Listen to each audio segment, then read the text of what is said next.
Malam ini saya akan membawakan tentang penyakit jantung koroner yang saat ini penyakit ini sangat banyak dijumpai. Mungkin Anda sering mendengar orang-orang penting di negeri kita atau orang-orang yang terkenal di negeri kita mengalami serangan jantung dan sedang main tenis, sedang main golf, kemudian meninggal tiba-tiba. Nah, paling sering penyebab kematian yang mendadak adalah disebabkan oleh penyakit jantung koroner. Apa penyakit jantung koroner itu? Anda bisa lihat ini jantung yang di tengah. Jantung ini adalah alat yang vital di tubuh kita ya. Ya, jantung kita berdenyut ya, fungsinya adalah memompa darah ke seluruh tubuh. Dia mengalirkan darah ke semua organ tubuh kita dengan memompa seperti ini ya. Kita lihat dia mengembang dan menguncup. Nah, berapa lama kecepatannya dia mengembang dan menguncup itu? Menguncup yang normal, dewasa normal adalah 70 kali semenit, sehingga volume jantung dalam 1 menit dia mengalirkan sebanyak 5 liter darah. Pada orang dewasa dalam keadaan istirahat dia akan memompa sekitar 3,5 sampai 4,5 liter. Kalau berjalan sedang tentu tubuh kita itu akan melakukan aktivitas dan denyut jantung itu menyesuaikan dengan kebutuhan Anda. Jadi kalau kita berjalan cepat itu jantung kita memompa sekitar 6 sampai 7,5 liter semenit. Nah, kalau berolahraga bagaimana? Berolahraga dengan lari cepat. Ya, apalagi atlet yang terlatih dia akan menghasilkan darah sekitar 30 sampai 35 liter semenitnya, ya. Dan dia akan berdenyut sekitar 2,5 miliar kali sepanjang hidup dan memakan darah lebih dari 227 liter selama 86 tahun. Nah, letak jantung di mana? Letak jantung adalah di tengah dada kita. Ya, ini tulang iga kita. Di sini paru-paru. Paru-paru mengelilingi jantung kanan dan kiri ya. Di sini jantung di tengah-tengah. Sehingga jantung dan paru sangat berkorelasi. Beberapa penyakit paru-paru dia akan mengganggu fungsi jantung, demikian juga kalau jantung berat dia akan mengganggu fungsi paru-paru. Di sini letak dari tubuh kita, dari jantung kita. Nah, sebenarnya gejalanya seperti apa yang disebut sakit jantung koroner itu? Kadang-kadang penderitanya tidak mengenal ya. Kadang-kadang dia nggak merasakan sakit itu. Hanya dia pikir sakit masuk angin ya, dikerok, dipijit seperti itu aja. Kadang-kadang dada kiri sebelah kiri sakit ya sampai ke leher dan ke lengan kiri. Kemudian kadang-kadang dia merasakan sesak nafas. Ya, sesak nafas atau denyut jantungnya tidak teratur dan sampai mati mendadak. Jadi variannya sangat luas. Kadang-kadang dia datang ke emergency sudah dalam keadaan tidak bernafas, tapi kadang bernyawa, tapi bisa juga dia masih berjalan karena gejalanya masih ragu. Ya, jadi bervariasi sekali, sangat luas, sehingga kadang-kadang orang tidak sadar bahwa dirinya menderita sakit jantung. Nah, yang beresiko kena sakit jantung apa aja? Orang yang terlalu lemaknya banyak, ya, orang terlalu gemuk, sakit kencing manis, kolesterol tinggi, itu adalah keadaan-keadaan yang membuat mudah sekali orang terkena sakit jantung koroner. Nah, di Indonesia bagaimana pergerakan penyakit ini? Kalau kita tahun 72 itu urutan penyakit pertama adalah bangsa penyakit infeksi, ya, seperti malaria, demam berdarah, ya, paru-paru, TBC, infeksi, pokoknya penyakit infeksi. Kemudian tahun 80 dia berubah menjadi urutan nomor 3. Dari tahun 92 sampai sekarang penyakit jantung dan pembuluh darah itu sudah menduduki ranking 1 sebagai penyebab kematian di Indonesia maupun di dunia. Nah, sebenarnya sakit jantung koroner itu apa sih ya? Jadi dia terjadinya suatu penyempitan atau penyumbatan pada pembuluh darah koroner karena uratnya itu rusak ya. Uratnya itu rusak disebabkan ada penebalan dan kekakuan dari dinding sebelah dalam daripada urat jantungnya. Nah, jadi kalau kita lihat ini jantung ya. Nah, ini adalah serambi kanan, ini serambi bilik kanan, ini ada otot jantung ini ya. Otot jantung ini dalamnya ada 4 rongga gitu. Ini otot ini bisa bergerak seperti tadi, seperti slide saya yang pertama, dia mengembang dan menguncup, dia bisa bergerak karena dia mendapat makanan dari urat ini, urat yang kecil ini. Nah, kalau urat kecil ini di dalamnya mengeras seperti ini ya, kalau kita potong melintang, kita buka ini pembuluh darahnya, kita buka di dalamnya lemak yang mengeras ya, sampai ada kalau kita operasi, kita lakukan bypass, ini kita keraknya bisa dikeluarkan ya, kita sebut endarterektomi. Jadi keluar dan keras seperti batu seperti karang-karang yang kita temukan di laut ya. Jadi kalau urat itu tersumbat di sini Nah, otot jantung ini nggak dapat makan. Kita lihat di sini ototnya mati. Nah, ini sakit sekali orang kalau keadaannya seperti ini. Inilah yang bisa membuat orang mati mendadak bila urat yang buntu itu dipangkal atau di beberapa tempat sekaligus. Ya, jadi kalau uratnya ini tertutup, kalau dia hanya kecil aja satu, kita bisa pasang ring di sini. Kita buka, kita tiup dan kita pasang cincin di sini. Ini diameternya kecil sekali, cuma sekitar 2 sampai 3 mili. Anda bisa bayangkan kalau penampang urat jantung 2 mili, ya pasti tidak cukup untuk memompa jantung sebesar ini. Ya, jadi kalau penyumbatan tidak hanya satu titik, kadang-kadang kita jumpai beberapa titik dan di tempat-tempat penting, ya. Sehingga kalau banyak sekali itu nggak bisa kita pasang ring, ya, nggak bisa obat, harus di bypass. Nah, kalau jantung yang uratnya tertutup, ototnya tidak bisa dapat makan, ya, itu kita sebut serangan jantung. Nah, ini kalau kita lihat penampangnya seperti ini, udah ada penyempitan, ada kerak di sini, ya. Jadi kalau ini kita perbesar, urat ini kita perbesar seperti ini ada penyempitan, ya. Kalau kita lihat gambar ini, kita buat film, ini Anda lihat ini ada alirannya, tapi di sini putus. Jadi di sini yang tersumbat gitu. Urat ini kalau kita buat film seperti ini. Seperti ini kita lihat ini besar, ini terputus, ini besar lagi. Jadi ini ada yang tersumbat sehingga bagian otot jantung di sini tidak mendapat aliran darah. Nah, tapi Anda perlu ingat ya bahwa penyakit jantung itu bisa diobatin, juga bisa dicegah, ya. Kita bisa cegah, bisa prevensi dan juga bisa diobatin. Nah, orang sering dengar serangan jantung kayak apa sih, ya? Seperti apa? Bagaimana menolongnya? Bagaimana mengatasinya? Ya, buat Anda mungkin yang keluarganya ada yang sakit jantung atau sahabat dekat Anda, ya. Nah, itu tadi definisinya bahwa serangan jantung adalah kematian sebagian otot jantung disebabkan terhentinya pasokan darah, ya, akibat tersumbatnya satu atau lebih urat koroner. Nah, kalau terjadi serangan jantung, nutrisi di otot jantung tidak cukup berkurang, maka jantungnya akan lemah, ya. Pompanya loyo, ya, pompa jantungnya lemah, nggak ada tenaga. Itu kita sebut gagal jantung, ya. Seperti itu kita sebut gagal jantung. Ini ada kira-kira gejalanya seperti ini, dadanya sakit, langsung dia seperti bisa pingsan, ya, bisa meninggal tiba-tiba. Ini ada golongannya, ya. Kalau kita nutupnya kalau sumbatannya tidak total, kita sebut iskemia otot jantung. Jadi masih kurang aliran tapi darahnya jalan. Darahnya jalan tapi pelan, ya, kita sebut iskemia. Tapi kalau darahnya sudah berhenti total, itu di sebagian urat itu kita sebut serangan jantung, ya. Kita tahu pembuluh darah itu ada dua tadi, ya, kanan dan kiri, dan uratnya itu masuk ke dalam otot jantung. Jadi seperti akar pohon gitu, ya. Kita lihat ini urat utama, tapi dia bercabang terus, ranting-ranting sampai serat-serat halus. Ini juga begitu, bercabang terus, serat-serat sampai ke otot-ototnya. Memang Tuhan menciptakan manusia itu sungguh ajaib. Jadi kalau dia satu ini tertutup, otomatis tetangganya akan membantu, ya. Urat di sini akan besar, cabang-cabang ini akan membantu seperti ini. Maka itu orang sering bertahun-tahun nggak tahu, ya, nggak kerasa, karena mekanisme tubuh kita kalau ada sumbatan satu kecil dia bisa membantu, sehingga gejalanya kita sebut silent, ya, silent, nggak begitu kelihatan, ya. Pasiennya nggak merasa, orangnya nggak merasa dia sakit jantung.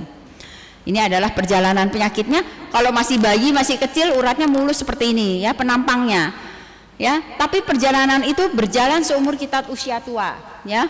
Kalau nggak dijaga akan menjadi seperti ini.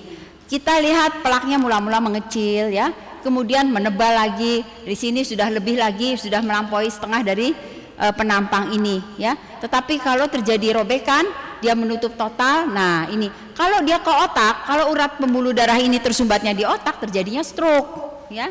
Kalau urat yang menyumbat ini terjadinya di kaki, nah kakinya jadi tersumbat, seperti orang yang sakit kencing manis, ya, kakinya tersumbat, busuk, mesti dipotong. Kalau dia kena ke otot jantung, ya kita kena serangan jantung, ya, seperti itu. Jadi tergantung pembuluh darahnya yang tersang di mana. Kalau dia di otak, ya serangan stroke. Kalau dia di kaki, serangan kaki. Orang di jantung, serangan jantung. Kalau di mata, dia bisa blackout, tidak melihat. Kita lihat penampangnya, ya. Kalau lemaknya stabil, pelan-pelan, secara bertahan bertahun-tahun seperti ini. Kalau dia udah nggak stabil, dia mulai retak-retak di sini. Tapi kalau dia lepas, nah ini lepas dia, sumbatan yang di sini lepas, itu bisa menyebabkan serangan jantung, ya. Jadi tentu saja orang akan kaget, cemas, takut, khawatir ya, diri sendiri atau anggota keluarga atau orang yang dicintainya, karena serangan jantung ini sangat sering mendadak ya, dan sering berakhir dengan kematian. Lalu apa yang perlu kita ketahui untuk mencegah ya? Untuk mencegah kita harus menjaga diet kita ya, harus berolahraga. Karena pengerasan pembuluh darah ini bisa disebabkan berbagai macam sebab ya. Kalau atau faktor keturunan, usia lanjut ya. Ini kelainan faktor-faktor pembekuan, ini juga kelainan daripada faktor-faktor darah ya. Ini gaya hidup, malas bergerak, kita malas jalan, malas olahraga ya. Dan kemudian ini lemak terlalu tinggi, ini hipertensi, infeksi masih menjadi tanda tanya, kegemukan, kencing manis, ini semuanya menyebabkan urat kita, pembuluh darah kita mengeras dan menyempit. Nah, tentu saja ini kita harus cegah ya, kita jangan sampai terlalu gemuk. Kencing manis harus dicegah, kalau ada darah tinggi harus diobati, kalau ada kolesterol tinggi mesti diturunkan ya. Gaya hidup kita tentu harus gaya hidup sehat. Yang ini kita bisa cek di laboratorium, harus ke dokter Anda ya. Yang sulit tentunya yang genetik ya. Genetik kalau faktor risiko keluarga itu memang agak sulit. Jadi kita harus mengenali dini gimana, check up, kita periksa ya. Nah, tadi kita sudah jelaskan bahwa hampir 90% serangan jantung disebabkan adanya plak yang pecah ya, plak yang menyumbat. Nah, lokasinya, gejalanya seperti apa? Biasanya di tulang dada tengah kita agak sebelah kiri ya, seperti panas, seperti dibakar, seperti tertusuk gitu. Dia bisa menjalar bisa ke leher ya, bisa seperti ini ya, ke leher, ke bahu kiri ya. Kalau di sini kadang-kadang dia bilangnya saya sakit mah, selalu disebut sakit mah, padahal ternyata dia kena jantung ya, tembus menjalar ke punggung, ke daerah ini. Jadi varian areanya seperti ini. Nah, kita mendiagnosisnya dari mana? Satu, tentunya keluhan klinis, kemudian rekaman jantung, dibuat rekaman jantung, kita periksa darahnya untuk memastikan apakah dia serangan jantung. Nah, kalau ada tetangga Anda yang sakit jantung begitu gimana ya? Harus segera dibawa ke rumah sakit ya, harus langsung dirawat karena penyakitnya berbahaya.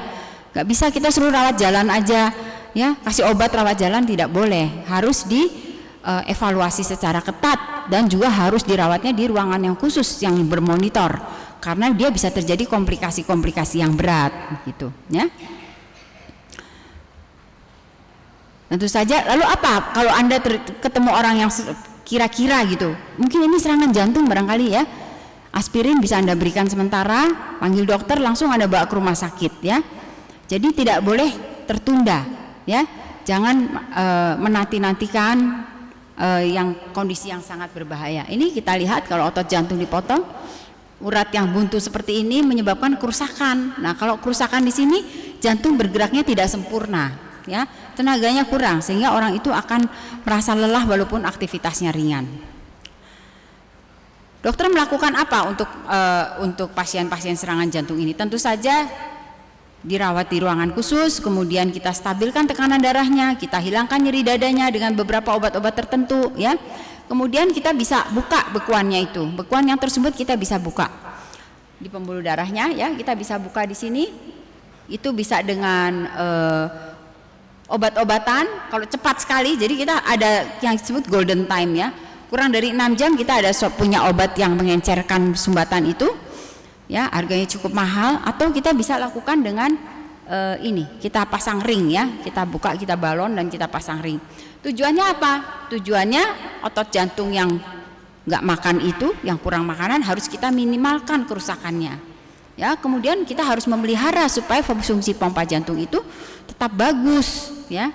Nah, itu harus dalam waktu yang sangat cepat, 4-6 jam dari sejak dia serangan, supaya tidak terlambat ya, supaya otot jantungnya itu bisa tertolong. Nah, kalau yang mungkin Anda suka dengar balon ditiup ya, seperti apa sih? Nah, ini adalah kalau kita lihat urat jantung yang di jantung ini lemaknya ya. Ini pertama-tama kita masukkan kawat penuntun ya, dan di kawat penuntun ini menempel balon. Kemudian kita kembangkan ya, sehingga lemak ini akan terdorong, yang sempit dia terdorong, terbuka ya. Nah, setelah kita kembangkan, ini kita tarik keluar ya, kita pasang lagi. kawat penuntun lagi, tapi menempel di alat kawat penuntun ini yang kita sebut ring. Ini ringnya, yang seperti jala ini, ini kita sebut cincin. Mungkin Anda suka dengar, oh dipasang ring. Nah, ini seperti inilah ya. Kita pasang ring di sini, kita kempeskan lagi, lalu kawatnya kita tarik keluar sehingga yang tertinggal di sini. Dan terus berkembang teknologinya sampai sekarang ada yang dia akan menyatu dengan ototnya. Jadi ringnya itu kalau sekarang ada yang dari titanium dan lain sebagainya. Sekarang ada yang disebut bioabsorbable. Jadi dia bisa menyerap di ototnya sehingga dalam 6 bulan nggak kelihatan lagi dia pakai ring apa enggak ini orangnya gitu. Nah, ini seperti ini ya, halus sekali, penampangnya cuma 2 mili, kecil sekali. Kalau tadi dari penampang luar, ini seperti ini penampang memanjangnya. Kita masukkan kawat, kita buka, kita dorong, kita lepaskan, kita tinggalkan ini standnya, namanya stand ya, stand atau ring. Lalu bagaimana caranya supaya nggak kena serangan jantung ya? Tentu saja kita tidak boleh terlalu stres ya. Kita tidak boleh berminum minuman keras. Kita tidak boleh makanan yang berlemak ya. Makanannya harus sehat dan seimbang, dan tentu saja pertahankan kebugaran Anda ya dengan berolahraga secara teratur. Kalau pasien jantung, serangan jantung harus kita rawat, kenapa? Karena menjaga ini tadi ya. Hal-hal ini bisa menimbulkan kematian ya. Jantungnya langsung mendadak tidak bergerak, kemudian bisa lemah, bisa menebal, bisa melebar, dan ini berbagai macam komplikasinya. Tadi ini sudah saya jelaskan, tadi ini adalah penampang yang memendek ya. Kalau tadi penampang memanjang, ini penampang memendeknya. Kita lihat kalau normal seperti ini uratnya, bersih, dindingnya licin ya. Tapi kalau sudah menebal seperti ini, alirannya tinggal setengah. Nah, kalau aliran udah seperti ini ya udah menyempit total ya, harapan hidupnya kecil. Nah, ini cara kita memasukkan tadi alat yang untuk membuka urat jantung dan memasang ring di situ. Dari sini kita suntik baal ya supaya nggak sakit. Kita masukkan kawat sampai ke jantung. Nah, sampai ke jantung, lalu ringnya kita tinggalkan, kawatnya kita tarik lagi keluar. Jadi nggak dioperasi di black begitu, nggak ya, dari kaki aja, seperti diinfus ya. Sekarang teknologinya sangat maju. Nah, jadi inilah cara-cara kita mencegah supaya kita hidup sehat. Jaga berat badan, ukur tekanan darah, tidur cukup, nggak boleh merokok, kemudian olahraga, kurangi asumsi garam yang berlebihan. Demikian yang bisa saya sampaikan. Mudah-mudahan jantung kita selalu sehat ya. Saya rasa kita ini dengan makanan vegetarian sudah membantu, dan sebagian dari pencegahan jantung koroner sudah kita lakukan ya, dengan makanan-makanan yang berserat, makanan-makanan yang menghindari makanan hewani, menghindari makanan yang berlemak. Itu sudah mengurangi salah satu daripada resiko-resiko kena serangan jantung ya. Seperti New Star itu adalah hasilnya matahari, sehat, cukup istirahat, banyak minum air, berolahraga, dan makanan yang dijaga itu dari kehidupan yang telah diajarkan di dalam iman kita. Itu sudah sangat membantu untuk terjadinya berkurangnya sakit serangan jantung. Demikian saudara-saudara, bapak-bapak, ibu-ibu sekalian yang bisa saya sampaikan. Mudah-mudahan bisa bermanfaat. Sekian dan terima kasih. Puji Tuhan dan terima kasih untuk pekabaran kesehatan yang sudah diberikan bagi kita malam ini. Dan selanjutnya ada beberapa pengumuman yang perlu kami sampaikan bagi kita untuk kebaktian KKR kita. Mungkin di antara kita pada malam hari ini masih ada yang bertanya-tanya, apa sih judul pembahasan kita pada malam ini? Judul pembahasan pada malam hari ini adalah buku yang paling populer. Seperti apa buku yang paling populer akan kita dengarkan sebentar. Dan untuk besok hari kita akan mendengarkan pembahasan dengan judul Dunia dalam Nubuatan. Untuk itu kita pastikan bersama kita tidak akan melewatkan kesempatan tersebut untuk mendapatkan berkat pada besok malam dan malam-malam berikutnya. Dan mulai besok akan ada sesi tanya jawab. Oleh karena itu kepada saudara-saudara dan saudari-saudari, khususnya tamu-tamu kami, apabila ada pertanyaan yang ingin ditanyakan untuk pekabaran yang sudah disampaikan, boleh menuliskannya dan memberikannya nanti kepada penerima tamu dan besok hamba Tuhan akan memberikan jawaban-jawaban atas pertanyaan-pertanyaan itu. Selanjutnya marilah kita menyediakan hati kita dan kita akan masuk di dalam perbaktian KKR malam ini. Angkatlah diri dan bunyikanlah, Yesus mau datang segera. Nyanyi musafir dan pujikanlah, Yesus mau datang segera. Datang segera, datang segera, Yesus mau datang segera. Bangsa amarah itu tandanya, Yesus mau datang segera. Pengetahuan bertambah-tambah, Yesus mau datang segera. Datang segera, datang segera, Yesus mau datang segera. Datang segera, datang segera, Yesus mau datang segera. Saat ini kita akan menyanyikan lagu tema kita sepanjang KKR ini, Ada Sinar Dalam Jiwaku, lagu Sio nomor 399.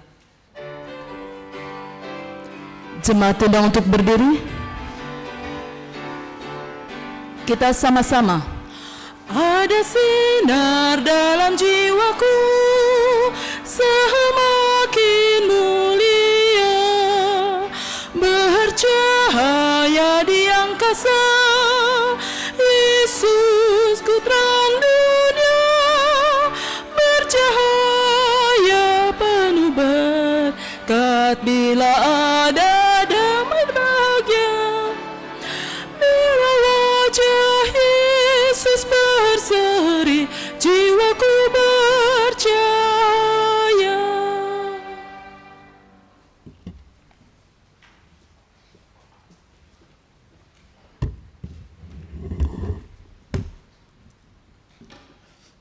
Kita berdoa. Terima kasih ya Tuhan, oleh karena Engkau telah memberkati masing-masing kami untuk datang belajar firman Tuhan. Biarlah kiranya nubuatan firman Tuhan yang kami pelajari selama minggu ini memberikan pencerahan bagi kehidupan kami yang penuh dengan tantangan. Berkati umat-umat-Mu, berikan pengertian dalam nama Yesus Juru Selamat kami. Amin.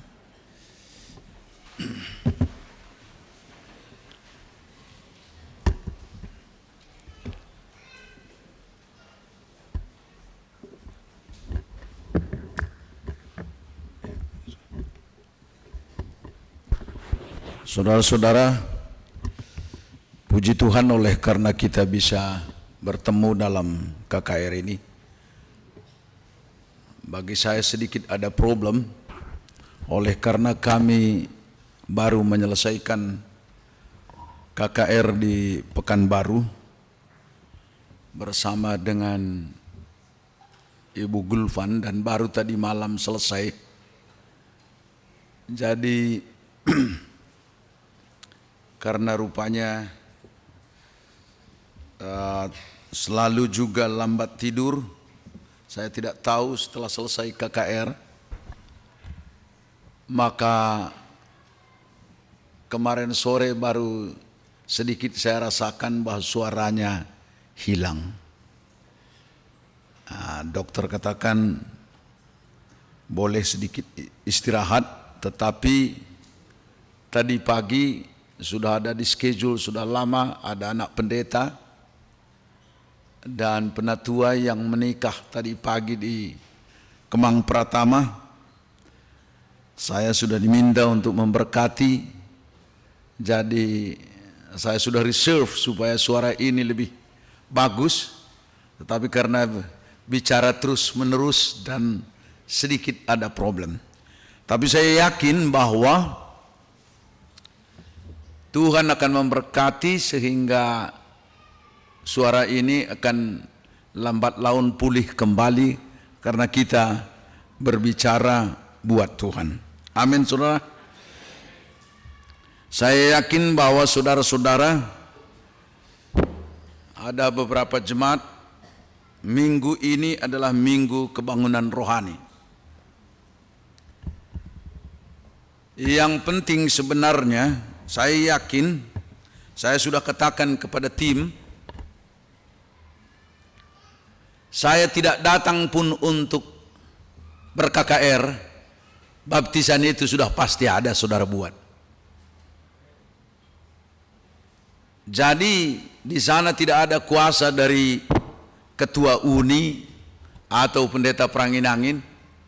Ini semua sudah disiapkan oleh para pendeta.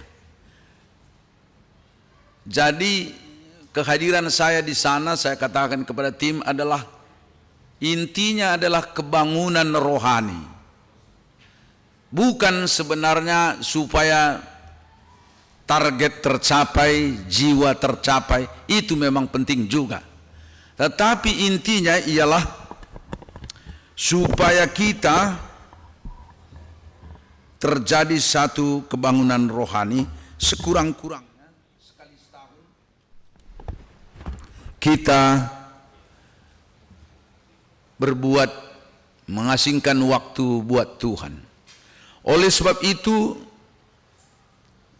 supaya kebahagiaan kita lebih baik,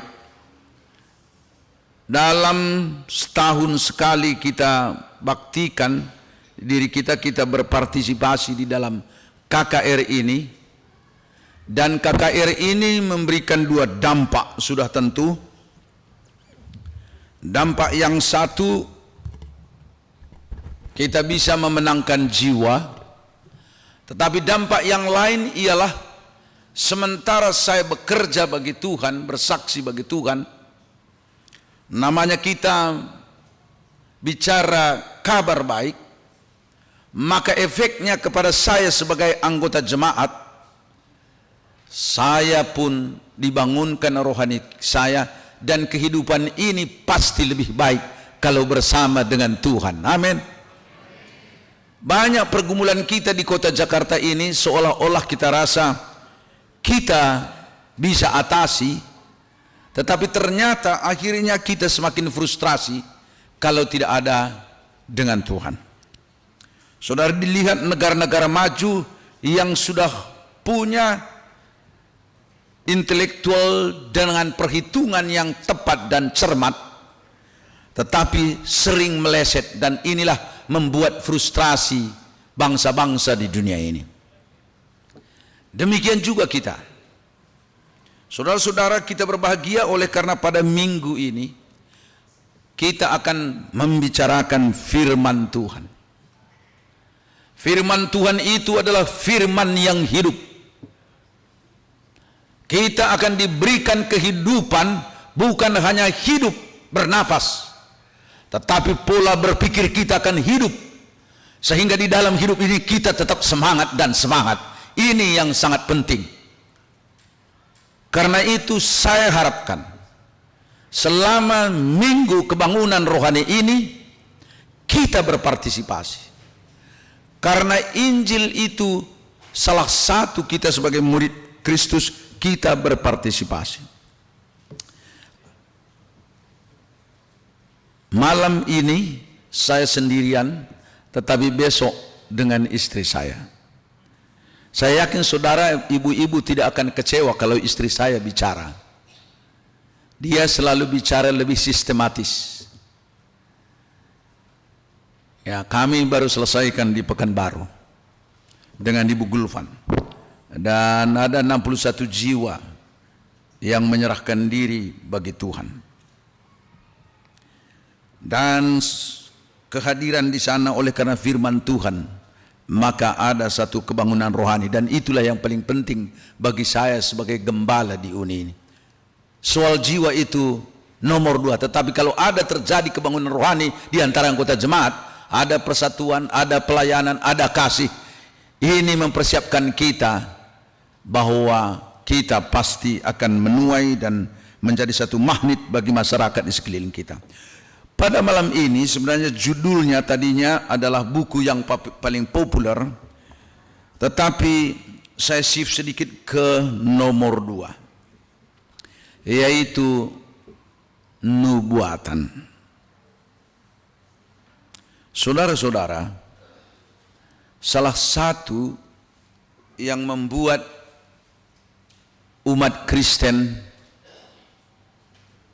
spesifiknya umat Advent, yang selalu menarik pekabarannya adalah soal nubuatan.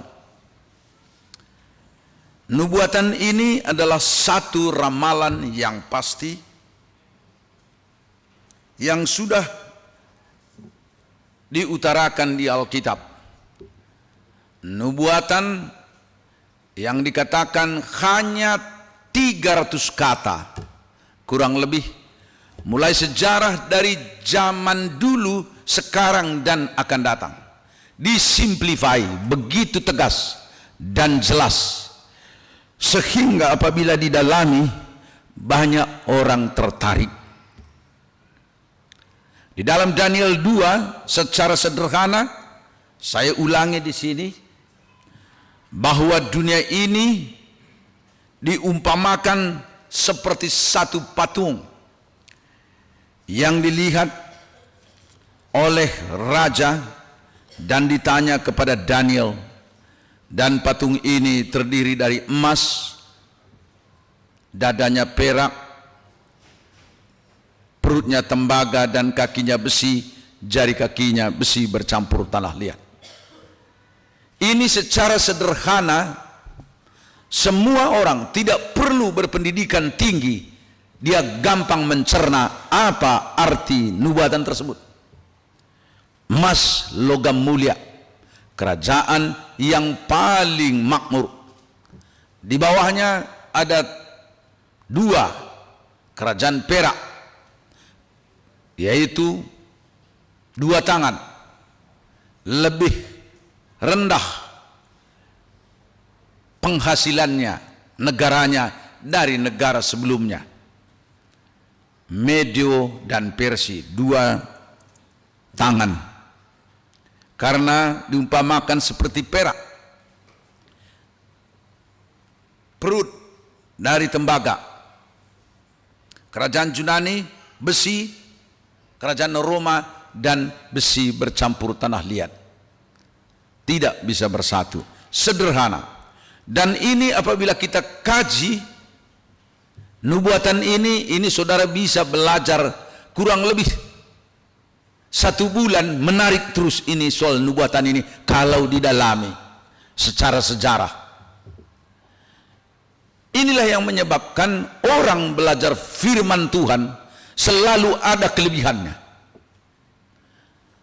karena Tuhan sudah mengatakan, sahaja Tuhan huwa, tidak kulakukan sesuatu perkara kepada setiap orang sebelum kunyatakan rahasiaku kepada hamba-hambaku. Dengan kata lain, bagi saudara sebagai seorang umat Tuhan yang belajar firman Tuhan, saudara sudah tahu apa yang akan terjadi di kemudian hari dan sekarang ini. Saudara tahu pasti Allah memberikan inspirasi kepada kita, bukan hanya kepada para nabi zaman dulu, tetapi kepada kita umatnya sekarang ini. Kenapa banyak orang bingung? Oleh karena dia lalai, kurang mendalami firman Tuhan.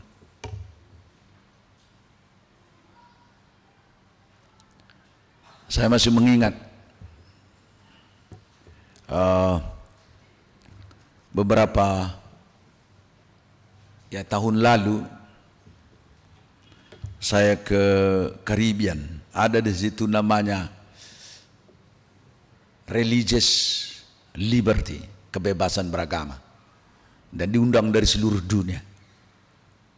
Saya hadir di sana, tapi saya nggak mau publikasi. Lantas ada utusan dari Kuba. Saya tanya, kenapa di Kuba ini di sampingnya itu negara Amerika Serikat yang demokrasi dan beragama, kenapa ini di Kuba ini seperti sulit kali masuk agama di sana? Apa dibilang saudara ini? Dia katakan, ada seorang pemimpin Kuba yang aneh, dia bilang, namanya Fidel Castro. Saudara tahu, setiap anak-anak muda, setiap orang yang mengaku komunis harus belajar 2 jam dan mempraktekkannya kepada setiap orang ajaran komunis. Jadi 2 jam sekurangnya 1 minggu harus berpraktek mengajar orang prinsip-prinsip komunis, sehingga dikatakan sulit orang lari dari komunis. Seolah komunis itu ajarannya itu sudah ajaran luar biasa, padahal sebenarnya sudah sesat. Saya kadang-kadang berpikir, sebagai orang Kristen, adakah kita berikan waktu kita?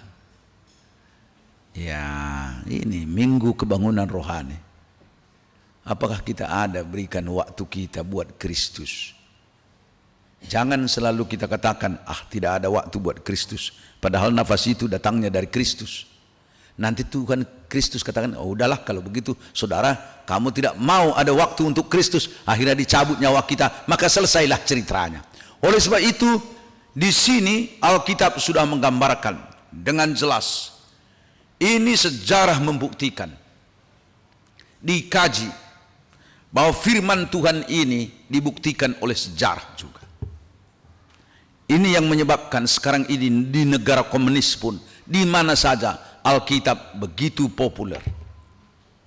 Karena apa yang digambarkan di sana dengan simbol-simbol yang ada, Yunani umpamanya, kerajaan tembaga, diumpamakan di dalam buku Daniel dan di dalam buku Wahyu dikatakan seperti harimau kumbang yang punya sayap.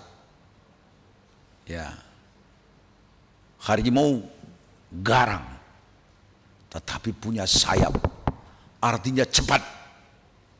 Nah, ini digambarkan kerajaan Yunani yang dipimpin oleh Alexander the Great. Dia di seluruh Asia pada zaman dulu hanya naik kereta kuda, tapi dia bisa kuasai semuanya. Lantas dia katakan, siapakah yang tidak bisa kukalahkan? Kata Iskandar Jurkannya ini. Datang ibunya katakan, semua memang boleh kau kalahkan, tetapi dirimu sendiri tidak bisa kau kalahkan. Dan akhirnya memang dia mati karena kurang bertarak, mabuk-mabuk. Yang lain bisa dikalahkan, negara besar dikalahkan, tetapi dia akhirnya kalah sendiri. Baik, semua ini sudah ada di dalam Alkitab, dan pada hari ini kita kaji apa sebenarnya kata Alkitab mengenai dunia ini. Ada orang berteori dunia kiamat ada 4 cara. Dunia pertama yang disebut eternal winter, kehilangan energi matahari. Nanti kita akan baca sedikit hasil penelitian. Ya, coba kalau matahari itu tidak bersinar lagi, saudara bisa bayangkan dunia ini akan beku dan kita pun akan hancur semua. Ya, ada itu bulan, kalau saudara baca 3 Maret tahun 2012, saya rasa ada problem di matahari melalui satelit. Nanti kita lihat. Lantas ada yang katakan tabrakan benda-benda di langit.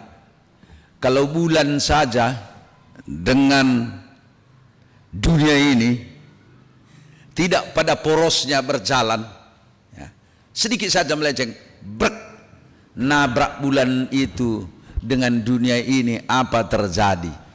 pasti kita ini goncangannya luar biasa dan habislah kita semua. Nah, ini teorinya.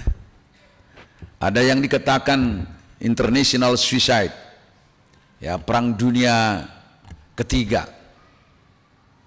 Ada yang katakan ekologi yang tak seimbang. Semua sependapat.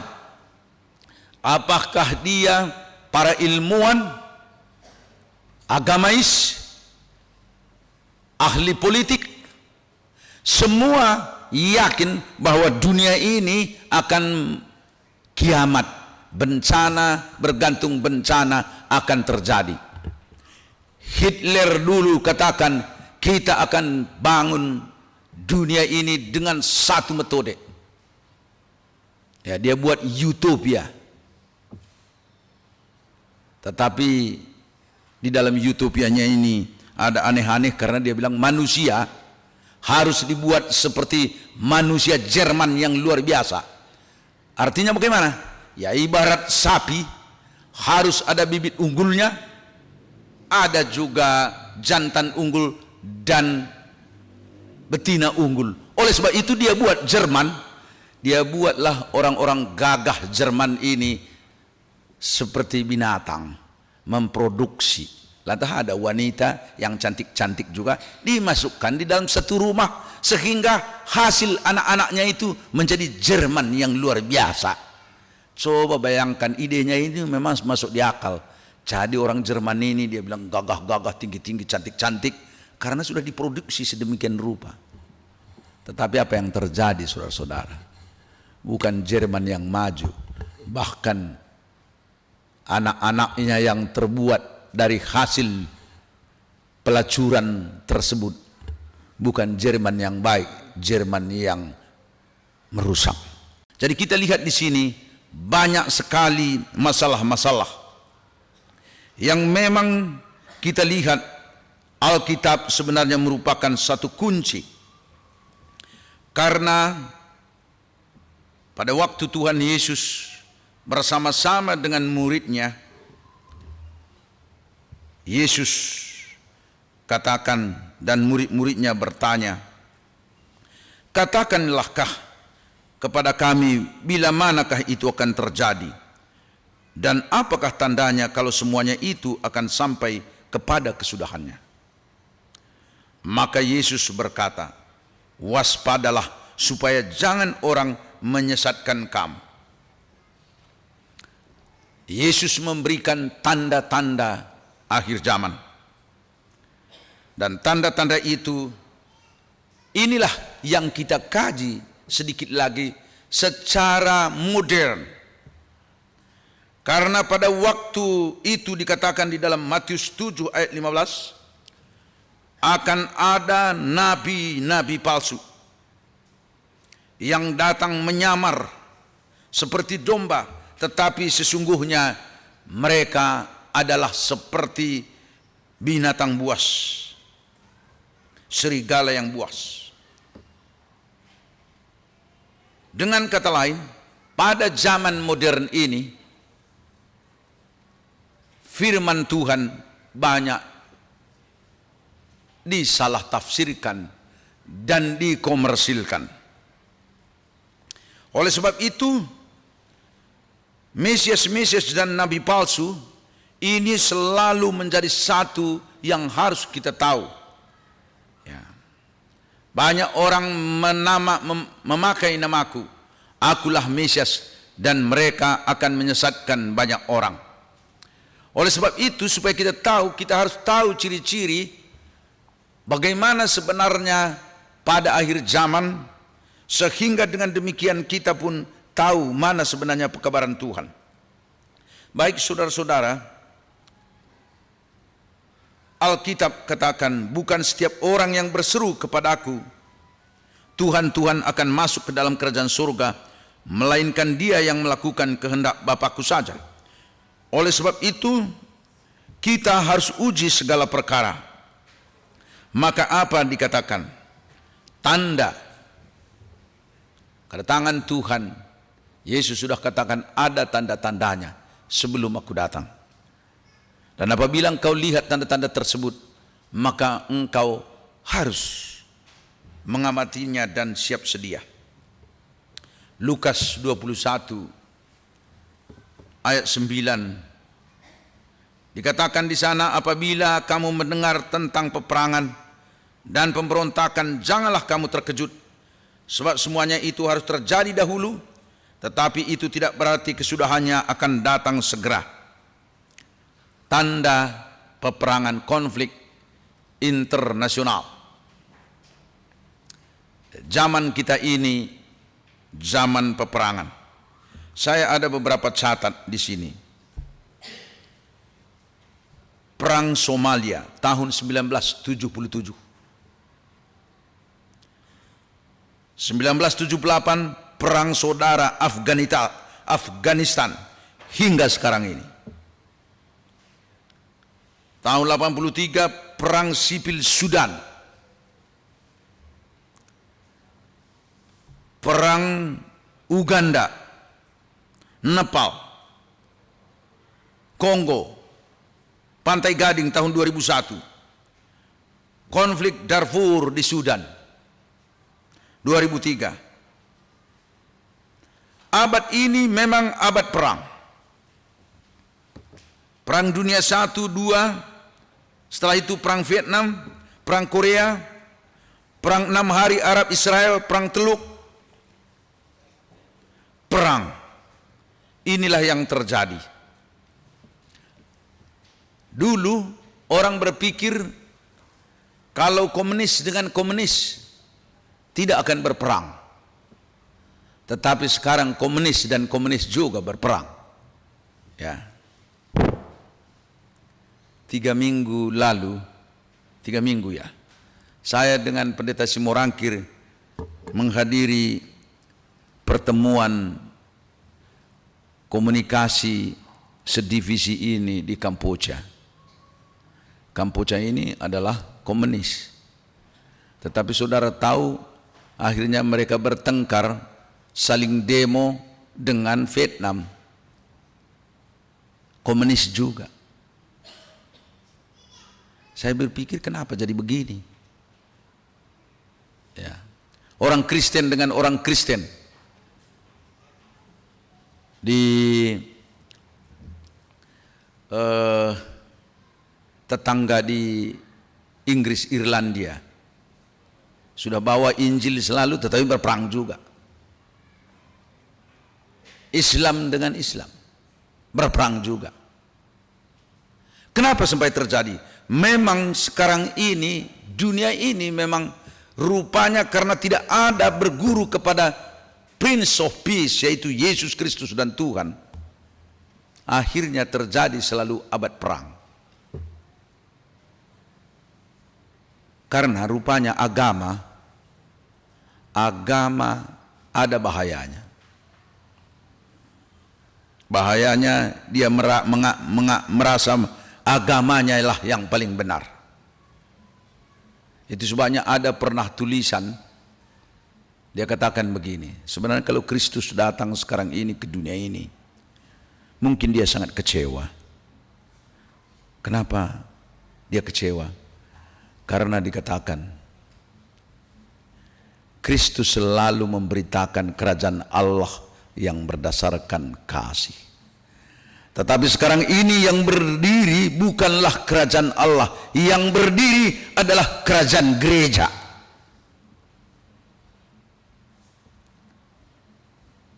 Kerajaan agama. Seharusnya Kristus ada di sana. Karena Kristus itu memberikan satu ajaran yang paradoks. Cintai musuhmu, doakan yang mengutuki kamu. Ini yang selalu sulit. Tetapi walaupun sulit, orang berpikir ajaran Kristus ini pasti mati. Bagaimana kita bisa mencintai musuh, mendoakan orang yang mengutuki? Pasti tidak laku ini ajaran ini. Tetapi saudara tahu, ajarannya itu berkembang hingga 900 juta umat manusia sekarang ini selalu menyebut Yesus Kristus.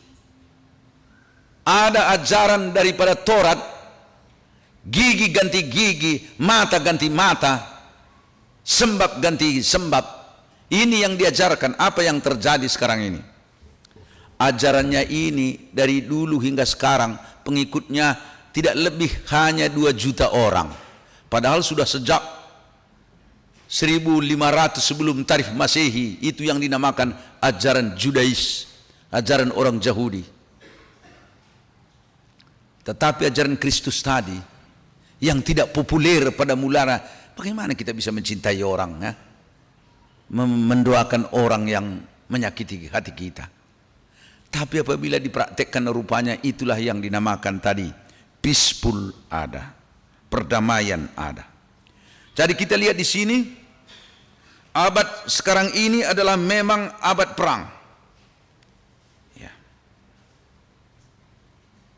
Namun Tuhan katakan itu adalah merupakan satu tanda.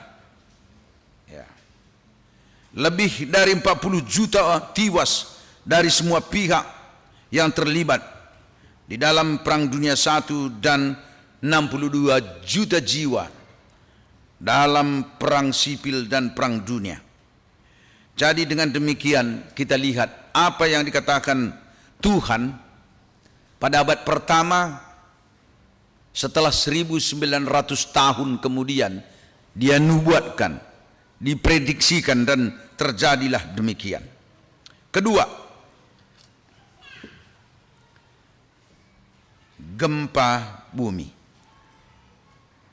Lukas 21 ayat 11, dia katakan terjadi gempa bumi yang dahsyat. Ya. Nah, inilah akibat perang tadi, ya. Perang Dunia II ini banyak dokumentasi yang sangat membuat manusia menderita. Ya. Bagaimana akibat perang? Ya, ini yang paling mengerikan. Masih berdiri prajuritnya di situ, tetapi sudah digali lubangnya duluan.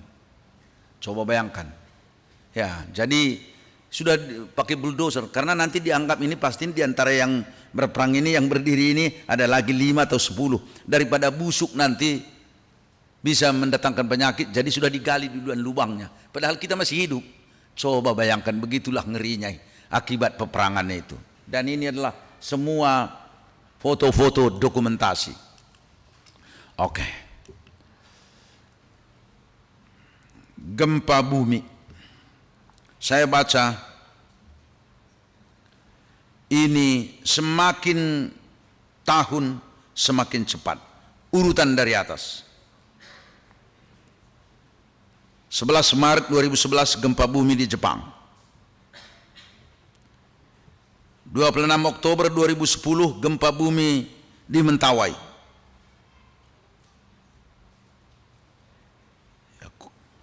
16 Juni 2010 gempa bumi di Biak, Papua. Ini di Indonesia ini tidak usah jauh-jauh, supaya kita ingat kembali, ya, bahwa apa yang dikatakan Alkitab itu bukan bohong.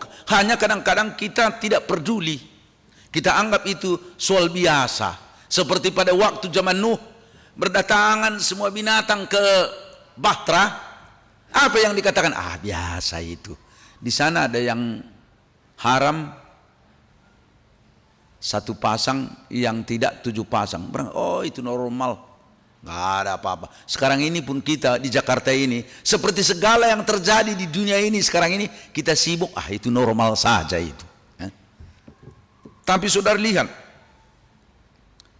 27 Februari gempa bumi di Chili. Ya. 12 Januari 2010 gempa bumi di Haiti. Jutaan orang yang meninggal di sana. 30 September 2009 gempa bumi di Sumatera Barat. Nah, kebetulan saya pergi ke sana. Waktu gempa bumi di Sumatera Barat dengan tim ADRA, kami ada pergi ke sana. Untung ada di situ orang Advent, namanya Saudara Sendra Gunawan. Ya. Saudara tahu pada waktu itu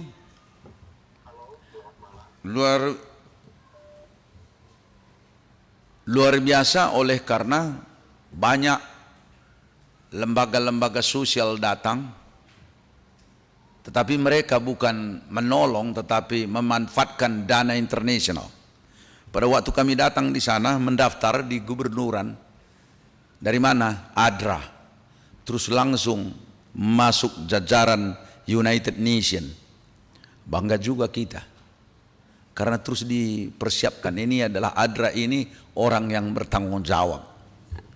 Karena waktu tsunami di Aceh, saudara tahu, pada waktu peresmian itu sekolah-sekolah setelah selesai dibangun, mereka menangis dan diundang kami ADRA. Kebetulan saya adalah salah satu pembina yayasan ADRA di Indonesia.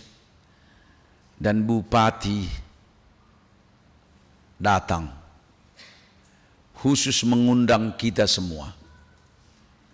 Ada dari ADRA dari Ceko, ada ADRA dari Jerman, dan pada waktu perkenalan saya sudah katakan kepada tim, ya jangan nanti saudara-saudara sebut nama saya pendeta ya, sebut saja di sini nama biasa, nama kecil saja. Karena saya katakan bukan karena saya takut, tetapi untuk security kita.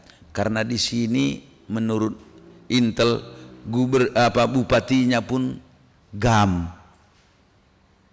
Ya, dan memang benar.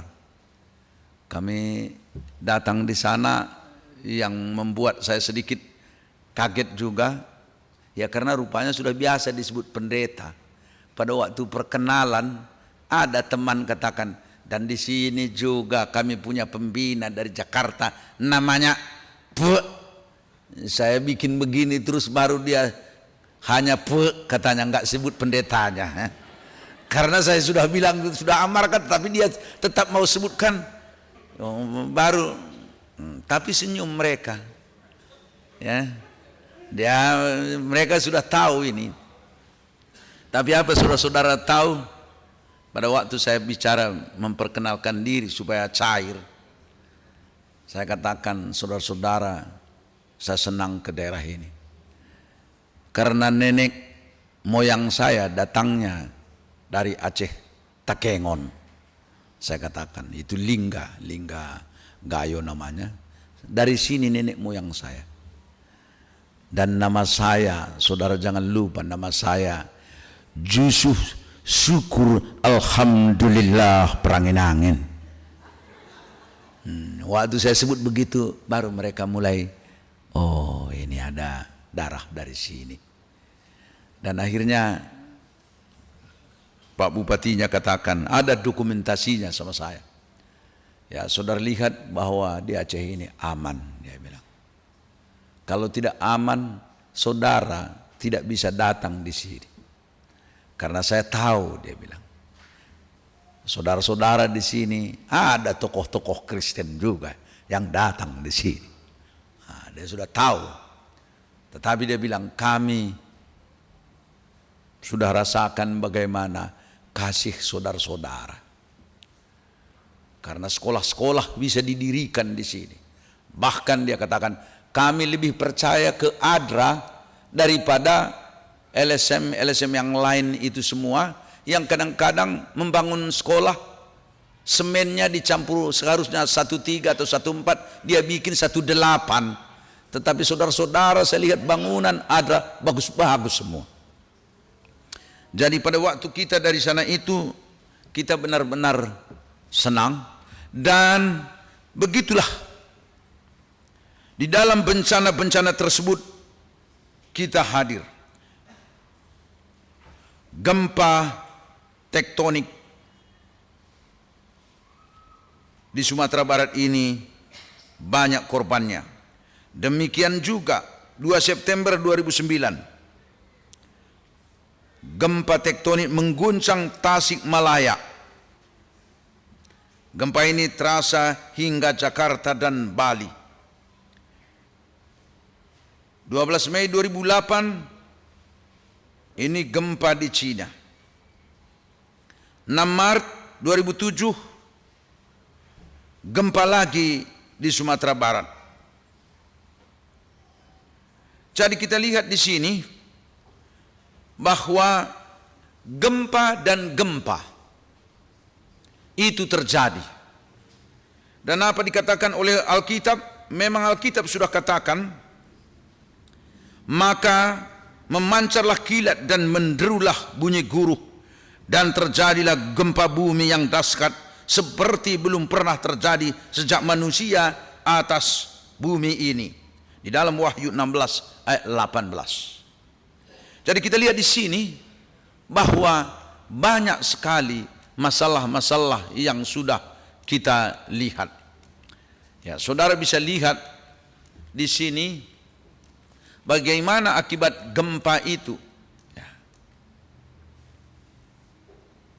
Ya, sekarang ini menurut para ahli, inilah titik-titik gempa. Jadi dengan kata lain, gempa ini semakin tidak ada keseimbangan di dunia ini. Coba bayangkan, kemarin kami dari Pekanbaru sudah dibuat di situ alat untuk mendeteksi asap. Sebentar-sebentar asapnya tinggi, pembakaran terus-menerus. Bagaimana lagi bisa seimbang? Inilah yang terjadi, sehingga menyebabkan tidak ada keseimbangan dan terjadi masalah-masalah di dunia ini. Akibatnya ini dalam Lukas 21-25, bangsa-bangsa takut dan bingung menghadapi gelora laut. Ya. Lantas selanjutnya dikatakan di sana wabah penyakit.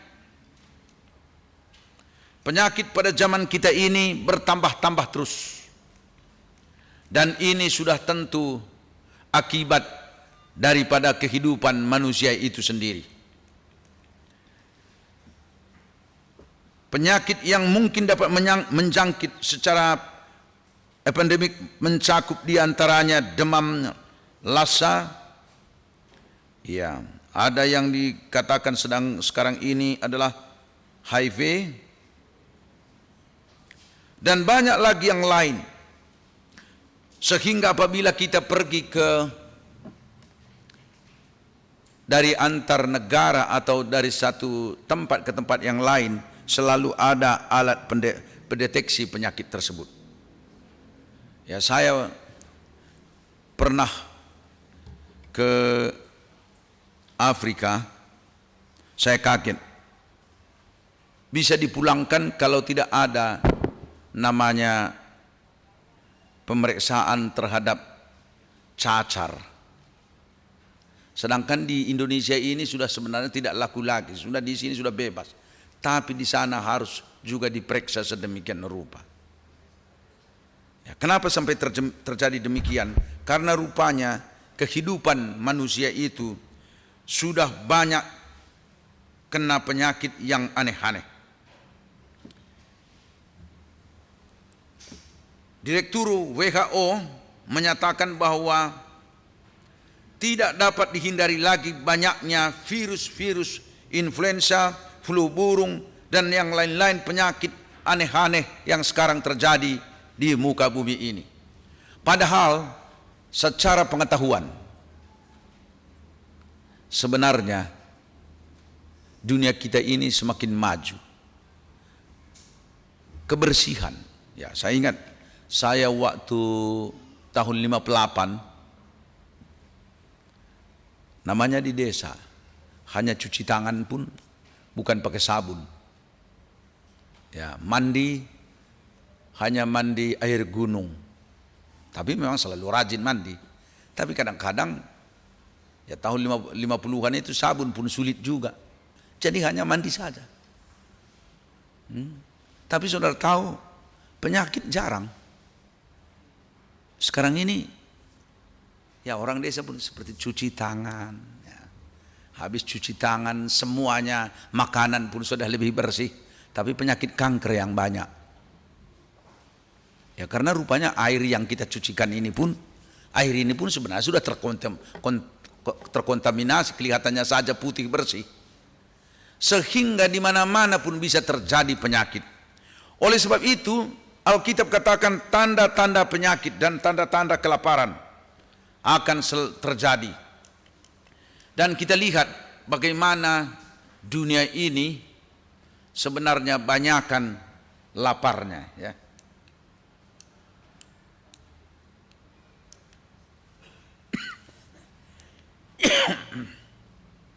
Seluruh dunia ini hidup dari tangan ke mulut, berusaha melakukan dari satu panen ke panen berikut. Tetapi apa yang terjadi? Di Afrika sekarang ini banyak penderitaan. Dulu banyak makanan dari Cina ke Afrika. Tapi karena Cina merubah situasi mereka bukan lagi didominasi komunis, maka makanan itu mereka juga sudah banyak mengkonsum makanan. Akhirnya ke sini sudah sulit mengirim makanan ke tempat ini. Dan di sana sudah banyak penderitaan. Di sini banyak makanan. Tetapi kadang-kadang oleh karena faktor ekonomi, banyak juga makanan ini ditahan saja. Ya, sehingga di satu bagian banyak berlebihan makanan, bahkan sistem dumping. Kalau tidak mahal harganya, biar dibuang saja makanan itu ke laut sana, supaya mahal harganya, beruntung. Macam-macam lah. Kalau kita lihat di dunia ini sekarang, beginilah akibatnya. Dan kita lihat kelaparan di dunia ini, jumlah orang kurang gizi menurut Komite Makanan di PBB, yaitu kira-kira demikian. India, dia katakan kurang gizi, ini statistik, 250 juta penduduknya, tetapi setengah kurang gizi. Bangladesh 42,5 juta penduduknya, juga banyak yang kurang gizi.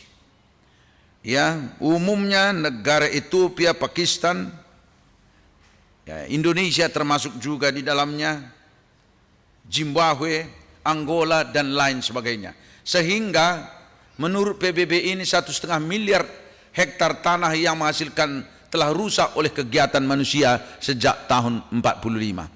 Ya, kenapa demikian? Ya, kita saja di Indonesia ini, dulu Karawang adalah gudang beras, sekarang Karawang adalah gudang asap,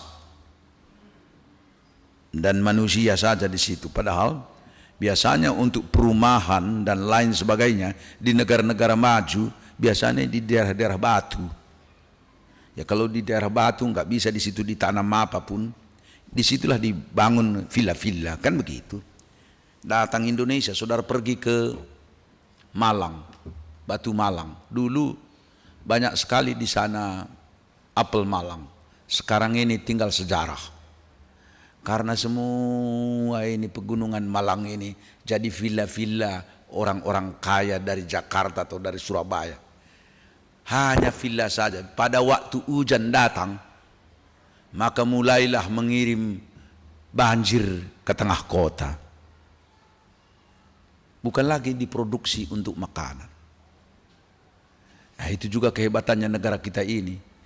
Di tempat yang subur dibangun rumah bagus.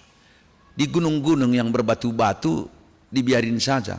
Padahal negara maju di mana batu-batu ada, supaya indah kelihatannya kan di batu-batu dibuat. Nah, kalau ada produksi tanah di sana tetap ditanam buah anggur, apel untuk produk makanan. Nah, kita lain lagi di sini.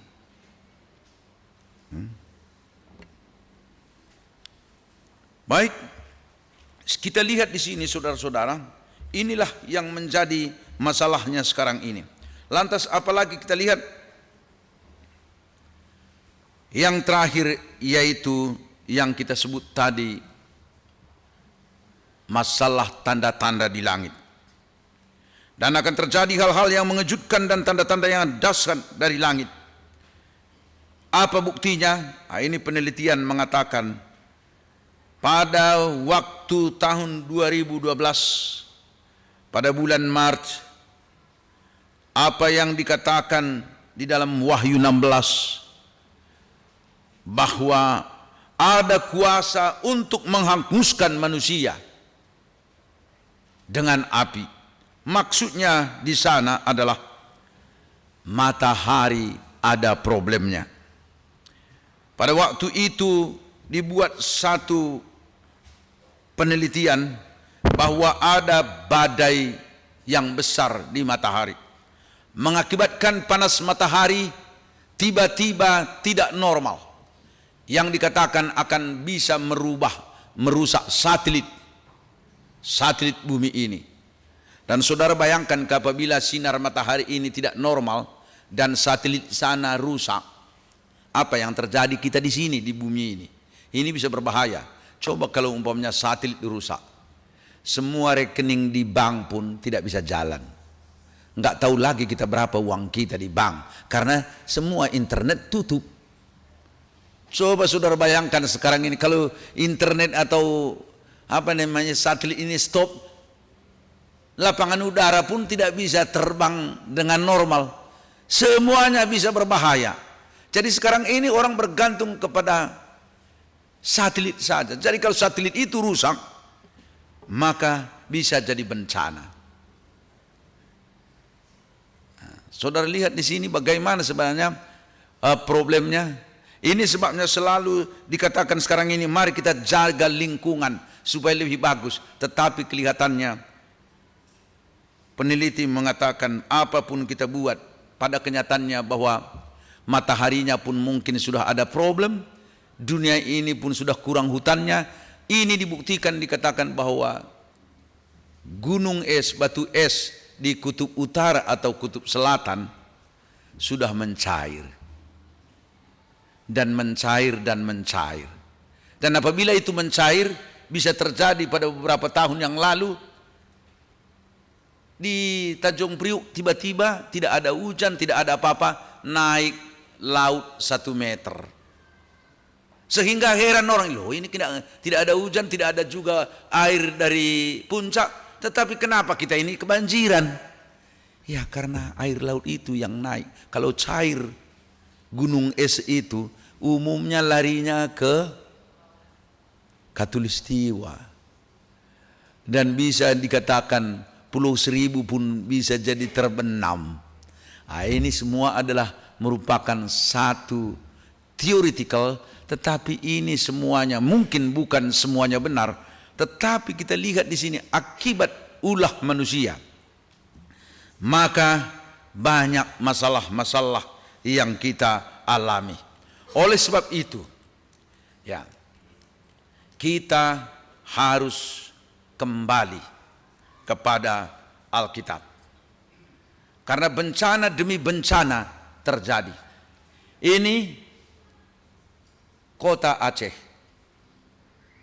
sebelum tsunami, luas sekali, bagus. Tetapi setelah bencana, saudara lihat semakin kecil. Coba lihat ini, sudah habis ditelan. Jadi jangan saudara merasa punya Jakarta ini adalah tempatku yang luar biasa. Ya memang kita senang di sini. Tetapi kalau umpamanya tiba pasang naik yang tidak menentu, ya inilah yang terjadi. Bayangkan, ya, begini luas, sekarang sudah ciut. Lantai inilah yang terjadi. Ya. Semua kepala manusia.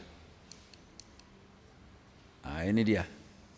Ini adalah foto dokumentasi di sana. Baik, yang lain adalah takut. Nah, sekarang ini kita takut. Kenapa? Karena bukan lagi perang secara bangsa, tetapi perang lokal. Ya, kami di Bandung sudah lama nggak ke Bandung, jadi saya dengan istri saya pergi ke mall Bandung yang besar katanya. Jadi sudah lama dulu di Unai sering turun ke Bandung, tapi ini sudah jarang waktu weekend pergi ke sana. Selagi senang-senang jalan di apa ini, wah saya bilang ini luar biasa, enak di sini, tidak panas dan lain. Tiba-tiba ada pengumuman. Semua yang ada di mall harus keluar. Ada benda plastik hitam. Saudara bayangkan, ada benda plastik hitam dianggap mungkin bom. Akhirnya saudara, tadinya kami senang-senang senyum-senyum, akhirnya pucat semua, berlomba ke bawah semua. Di situ saya lihat ketakutan orang. Saya juga, wah bagaimana ini keluarga saja. Akhirnya saya bilang tenang saja, apapun tenang saja. Tapi datang anak saya, tenang Bapak bilang apa yang tenang kalau sudah begini. Nah, jadi akhirnya saya bilang, ayo tenang saja. Ada yang kejepit, macam-macam lah di situ. Lantas setelah sampai kami semua berlomba keluar, setelah diperiksa itu hanya plastik biasa. Tapi sudah banyak orang yang terkilir dan macam sebagainya. Jadi saya bilang, inilah akhirnya saya katakan kepada anak saya, kita tadinya mau menikmati kota Bandung, tetapi jadi begini jadinya. Ini saya bilang, lebih baik jangan pergi ke mall lah. Ya, pergi ke ke Tangkuban atau ke lihat pemandangan di Cisarua sana pun sudah cukup banyak. Kenapa mesti di sini? Ya, tapi begitulah kehidupan kita, saudara-saudara. Jadi sekarang ini kita disertai kadang-kadang takut. Kenapa? Ya, kehidupan itu memang sangat riskan. Ya. Tadi malam kami berangkat dari Pekanbaru. Dari sana tenang-tenang saja. Tahu-tahu baru kira-kira 15 menit perjalanan di pesawat, jatuh dia, padahal ini malam. Jadi datang temanku katakan, ini sebabnya pendeta harus juga pakai rasio. Walaupun murah itu naik pesawat malam, inilah risikonya. Jadi saya pun, karena saya bilang ya kalau malam biasanya tenang-tenang ini, ya ini bagaimanalah ini, dia mulai blame saya, bagaimana ini pilot hanya bergantung kepada komputer sana, dia kan nggak lihat awan apa, hanya melihat ini saja, padahal entah gunung pun di depan di situ dia nggak tahu itu. Inilah risiko. Kalau siang pendeta, walaupun sedikit mahal, ya kita aman. Itu sebabnya dibuat murah kalau malam-malam, karena nyawa itu pun murah juga pendeta.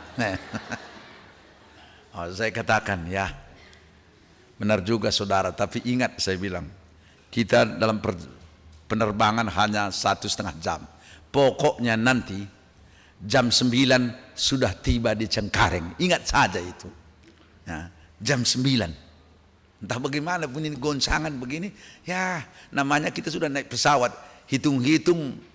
Ada pendeta Lubis bilang, kalau sudah naik pesawat anggap masuk peti mayat. Nah, jadi kita pun begini, ingat saja nanti jam 9 sudah tiba kita di begitu saja, di goncangan begini apa yang kita mau buat. Akhirnya kami pun sedikit tarik-tarik nafas, dan setelah di Pulau Seribu di sini mulai tenang dia dan mendarat dengan mulus. Saya bilang haleluya. Bagaimana saudara?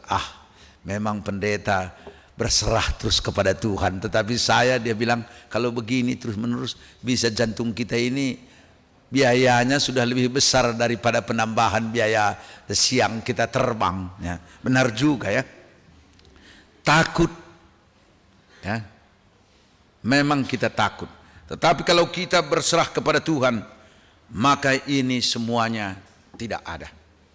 Apa dikatakan oleh Alkitab? Alkitab katakan bahwa semua kesengsaraan itu, semua tanda-tanda tadi ini hanyalah merupakan satu persiapan. Karena yang terakhir dia katakan Injil akan diberitakan di seluruh dunia, dan Injil kerajaan akan diberitakan menjadi satu kesaksian bagi semua bangsa. Dan kita lihat sekarang ini penginjilan luar biasa. Kalau kita ingat tahun 1795 berdirinya satu pengiriman misionaris ya, ada sending itu pada abad 17. Tetapi sekarang ini sending itu sudah berubah menjadi satu misi yang luar biasa. Karena pada zaman sekarang ini gereja berubah definisi gereja itu. Bagi gereja Advent sendiri juga merubah definisi gereja. Gereja itu memang secara organisasi itu adalah denominasi Gereja Masehi Advent Hari ke-7. Tetapi secara imani gereja itu adalah umat, bukan denominasi. Artinya, kalau umpamanya gereja di Ben Hill ini ada anggotanya 500, yang 500 inilah gereja. Kalau hanya gereja Ben Hill seminggu sekali cuma digunakan gereja ini sudah biaya yang paling mahal. Itu sebabnya di Belanda dijual semua gereja. Dia katakan mahal sekali di tengah kota, hanya sekali seminggu dipakai ini gereja kita ini, sudah rugi kita, saudara, katanya. Akhirnya apa yang dibuat? Biarlah kita sewakan ini gereja menjadi tempat orang tari balet. Jadi pada hari biasa di situ orang menari-nari, lantas hari Sabat digunakan untuk berbakti. Karena teori tadi salah konsep mengenai gereja. Gereja itu dianggap hanya merupakan denominasi. Gereja Masehi Advent Hari ke-7 berbakti pada hari Sabat hanya Sabtu dan sekali-sekali Rabu malam. Tetapi yang dimaksud gereja itu adalah saudara-saudara. Apabila pada hari Senin yang 500 anggota gereja dari Ben Hill ini bergerak semua, ada perawat, oh di sana Gereja Masehi Advent sedang bekerja melalui pelayanannya kepada pasien. Ada bekerja sebagai managers, di sana juga dia berlaku jujur, berbuat baik karena di sana ada anak Tuhan, sehingga orang mengatakan, oh ini siapa saudara ini? Anggota Gereja Masehi Advent, luar biasa. Ada di sana seorang lawyer membela orang-orang yang tertindas, dia lakukan itu. Siapa itu saudara? Oh dia itu anggota gereja. Oh gereja ada di sana. Dan coba bayangkan kalau 500 anggota tadi bergerak saban hari bersaksi bagi Kristus, maka Injil kerajaan pun segera diselesaikan. Dan inilah sebenarnya harapan Tuhan. Tanda-tanda satu demi satu sudah digenapi. Itu menandakan bahwa Tuhan segera datang. Apabila engkau melihat pohon, daun mulai merah warnanya, mulai berguguran, maka dikatakan, ingat bahwa musim akan berganti. Semua ini merupakan satu amaran bagi kita, saudara. Jangan anggap semua peristiwa ini terjadi demikian saja. Marilah kita lihat kepada firman Tuhan bahwa Dia segera menyelamatkan kita untuk diangkat masuk ke dalam kerajaan-Nya. Biarlah kiranya tanda-tanda ini membuat kita lebih yakin bahwa Tuhan akan segera datang dan menyelamatkan kita semua. Amin.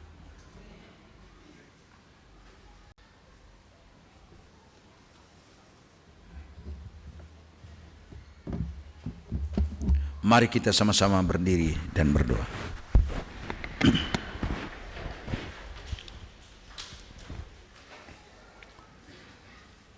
Bapa kami yang bersemayam dalam tahta kerajaan sorga, pada malam ini kami kembali mengucap puji syukur kehadirat-Mu karena Engkau telah hadir dan kami telah mendengarkan firman-Mu. Biarlah kiranya tanda-tanda zaman kami simak dan mengerti, sehingga peristiwa demi peristiwa yang ada di dunia kami ini, di sekitar kami, itu bukan terjadi kebetulan begitu saja, tetapi karena Tuhan sudah menentukan bahwa tanda-tanda tersebut mempersiapkan kami bahwa dunia kami ini akan berakhir, dan Tuhan tidak membiarkan kami menderita bencana demi bencana, tetapi Tuhan mau kami menengadah ke langit, melihat kepada janji-Mu, dan kami juga bersaksi bagi sesama manusia, supaya Injil Kerajaan pun diketahui sekalian orang, dan barulah tiba kesudahan, dan Tuhan pun mengangkat kami ke dalam kerajaan-Mu. Kiranya firman Tuhan yang didengar oleh umat-umat-Mu bisa diresapi dan dimengerti. Saudaraku, terimalah berkat Tuhan, damai sejahtera dari surga menjadi bagian saudara. Firman Tuhan dibicarakan dan firman Tuhan didengar, maka Allah pun memberkati saudara-saudara apabila meresapinya. Kiranya kasih karunia Tuhan, kasih sayangnya terus menerus mengalir di antara kita semua.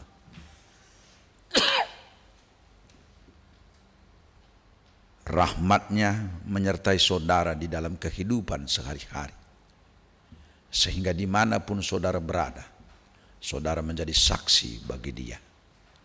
Terima kasih Tuhan, kami telah mendengar sabda-Mu, dan apabila kami pulang ke tempat kami masing-masing, sertai kami, lindungi kami oleh malaikat-Mu sehingga kami tiba dengan selamat dan kami boleh beristirahat dengan baik.